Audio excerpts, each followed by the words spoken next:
துணை திருமென்மலர் பாதங்கள் மெய்மை குன்றா மொழிக்கு துணை முருகா எனும் நாமங்கள் முன்பு செய்த பழிக்கு துணை அவன் பன்னிரு தோளும் பயந்த தனி வழிக்கு துணை வடிவேலும் செங்கோடன் மயூரமுமே வண்ணமயிலேறும் என் தங்க வடிவேலோ கந்தனுனை காண தினமொடி வருவேனோ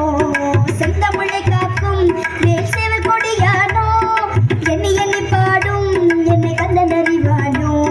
தொழிலே பாய் கபடி சுமந்து ஓடினேன் இது பாலனை கதவை ஓடினேன் அவனாலையும் நுழைந்து பாடினேன் வடிவேலனை நினைத்து தொழிலேன் பாய் கபடி சுமந்து ஓடினேன் விடு பாலங்கள் கடந்து ஆடினேன் அவனாலையும் நுழைந்து பாடினேன் வடிவேலனை நினைத்து தந்தைக்கு உபதேசம் செய்து சுவாமி மலை ஆழ்பவன் நீ மாம்பழத்தில் கோபம் கொண்டு பழனி மலை ஆண்டவன் நீ